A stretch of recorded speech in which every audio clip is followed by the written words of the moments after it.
Hello Lakers fan. If you are one of those who is always up to date with the news about our Lakers, then you need to stay tuned to what's coming. On our Lakers news channel, I'm preparing exclusive coverage on possible signings, rumors, interviews, and a lot more from our Lakers. And what I can tell you is that rumors are catching fire on social media, and you don't want to miss any information. So, if you are a true Lakers and don't want to be left out of the news, don't forget to subscribe to the channel and activate notifications. Let's get to the news. NBA, Lakers struggle and lose crucial game to Kings. Being a Lakers fan is no easy feat, my friends. The team had a great opportunity on Wednesday to climb up the Western Conference standings. They faced the Sacramento Kings, who were 2 spots and 1.5 games ahead, sitting in the 7th place, and it was a game the team really needed to win to have a good chance of avoiding the play-in tournament. The Lakers started the game strong. They had a hot hand in the first few minutes, opening up a 37-18 lead with solid defense and their transition game. But the Sacramento team immediately responded with a 10-0 run, leading 72-57 at halftime, hitting consecutive three-pointers and making 14 straight shots in total. De'Aaron Fox seemed unstoppable, and the Kings bench dominated the Lakers' reserves. Things never really improved for LeBron James and company. With a series of unacceptable defensive lapses, not to mention careless and unforced turnovers, the Lakers seemed to lack any response. The final score of 130-120 didn't truly reflect how lopsided this loss was. Still, the Lakers outperformed Sacramento in three-pointers, hitting 15 of 32 from beyond the arc compared to Fox's team's 12 of 31, and had a 25-12 advantage in free throw attempts.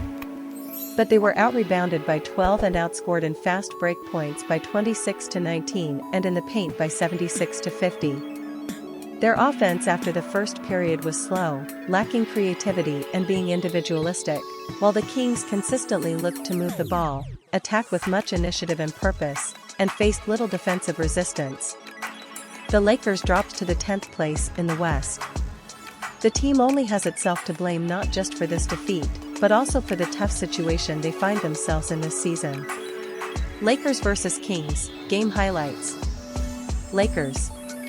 James, 31 points, 5 reb, 13 AST. Hachimura, 29 points, 2 reb. Davis, 14 points, 11 reb, 3 AST. Reeves, 18 points, 4 reb, 4 AST. Russell, 10 points, 1 reb, 3 AST. Kings. Fox, 44 points, 4 reb, 4 AST. Sabonis, 16 points, 20 reb, 12 AST. Monk, 26 points, 5 reb, 8 AST. Mitchell, 12 points, 1 reb, 1 AST. Barnes, 11 points. LeBron James speaks on injury after Lakers loss to Kings. The Lakers suffered a frustrating defeat against the Sacramento Kings on Wednesday, but the most impactful event of the game was LeBron James' ankle injury. With just over 3 minutes remaining in the fourth quarter, LeBron exited the game and headed straight to the locker room. He did not return to the bench, but after the game, LeBron spoke to the press, and it appears the injury is the same ankle issue he has been dealing with for most of the season. The player didn't want to dwell much on the injury, so he kept it short and to the point.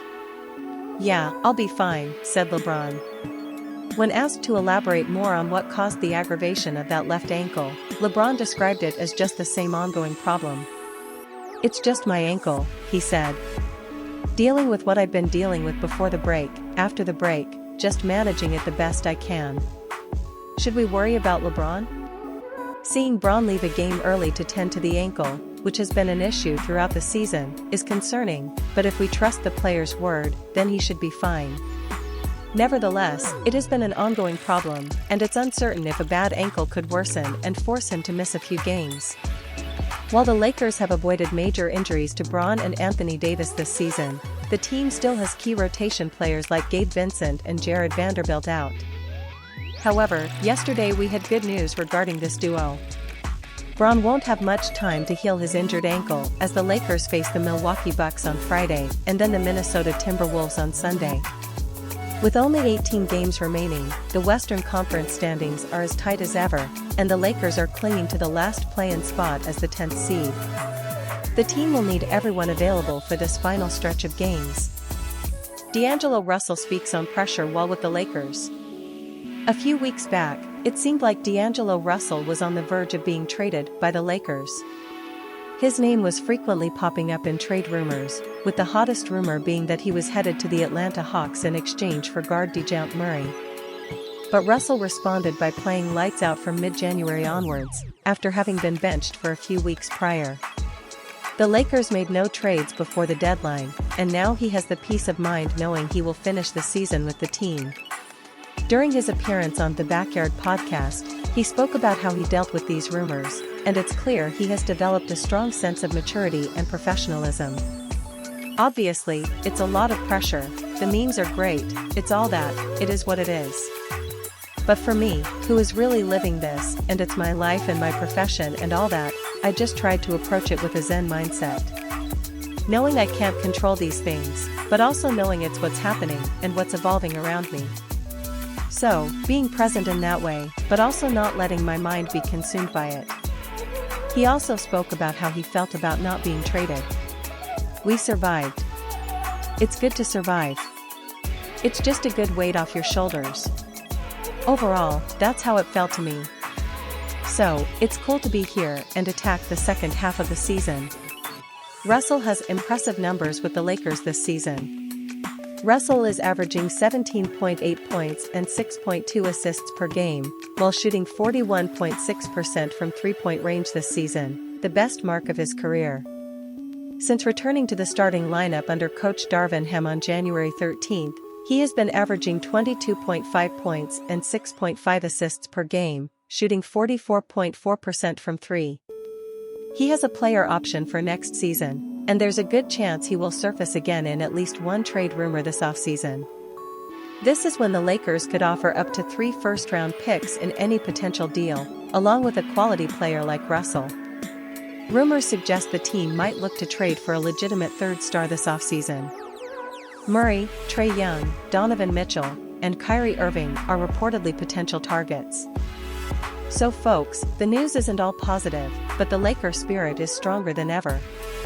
We face challenges, but together, with our passion and support, we can overcome any obstacle. Let's hope for the recovery of our injured players and continue supporting the team with all our strength. Stay tuned for more exciting updates. For the next Go Lakers!